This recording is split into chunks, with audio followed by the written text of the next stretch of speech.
আসসালামু আলাইকুম রহমাতুল্লাহ। সম্মানিত দর্শক শ্রোতা ভাই ও বোনেরা, কাছের দূরে দেশ প্রবাসের যারা যেখান থেকে আজকের ভিডিওটি দেখতে আসেন, সবাইকে অসংখ্য অসংখ্য ধন্যবাদ। দর্শক, আল্লাহ তাআলার বরত্ব ও শ্রেষ্ঠত্ব প্রকাশ করতে গিয়ে যে নাম দ্বারা তাকে ডাকা হয় সেগুলোকে ইসমে আজম বলা হয়। ইসমে আজম, ইসিম এর অর্থ হলো নাম, আর আজম অর্থ হলো মহৎ, শ্রেষ্ঠত্ব, বরত্ব। তো যে নামের মধ্যে মহত্ব ও বরত্বের অর্থ রয়েছে, বা যে নামগুলোর দ্বারা আল্লাহ তাআলার বরত্ব প্রকাশ পায়, শ্রেষ্ঠত্ব প্রকাশ পায় যে নামের দ্বারা, সেগুলোকে ইসমে আজম বলা হয়। ইসমে আজম সম্পর্কে অনেকে বলেছেন যে ইহা 20 রকমের রয়েছে, অনেকে বলেছেন 40 রকমের রয়েছে, অনেকে আরো বেশি বলেছেন। কেউ কেউ বলেছেন যে আল্লাহ তাআলার যে নামগুলো রয়েছে, আসমাউল হুসনা, কোরআনে কারীমের মধ্যে রয়েছে আসমাউল হুসনা, আল্লাহ তাআলার অনেক গুণবাচক সুন্দর সুন্দর নাম রয়েছে, মোট 99টা।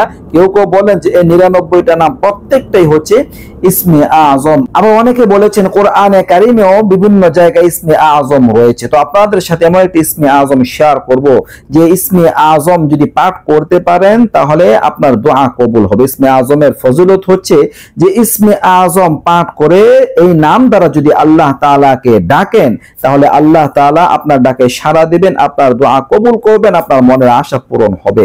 আপনার যা কিছু ইচ্ছা আপনি যা চাইতে পারেন আল্লাহ তাআলা পূরণ করে দিবেন ইনশাআল্লাহ। এক ব্যক্তি ইয়া যাল জালালি ওয়াল ইকরাম এই নামটি পড়ে দোয়া করছিল, তখন আল্লাহ রাসূল সাল্লাল্লাহু আলাইহি ওয়াসাল্লাম তার পাশ দিয়ে যাচ্ছিলেন আর বললেন যে তুমি মহান নাম দিয়ে আল্লাহ তাআলাকে ডেকেছো, তুমি আল্লাহ তাআলার কাছে একজন গ্রহণযোগ্য ব্যক্তি হয়েছো, এখন থেকে তুমি যা চাইবে আল্লাহ তাআলা তোমাকে তাই দান করবেন। তো বোঝাই যায় যে ইসমে আজমের অনেক ফজিলত, অনেক উপকারিতা। তো এরকম একটা ইসমে আজম আপনাদের সাথে আমি শেয়ার করব, যেটা সূরা বাকারা 255 নম্বর আয়াতের মধ্যে রয়েছে, আয়াতুল কুরসির প্রথম অংশ।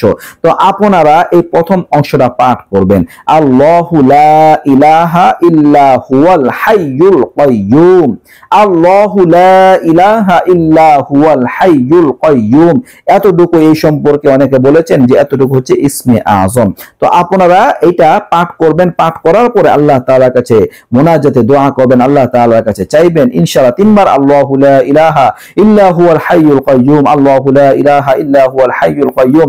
আপনারা মুনাজাতের মধ্যে দু হাত তুলে ওই সময় আপনারা পাঠ করতে পারেন, আল্লাহু লা ইলাহা ইল্লা হুয়াল হাইয়ুল কাইয়্যুম, আল্লাহু লা ইলাহা ইল্লা হুয়াল হাইয়ুল কাইয়্যুম, আল্লাহু লা ইলাহা ইল্লা হুয়াল হাইয়ুল কাইয়্যুম।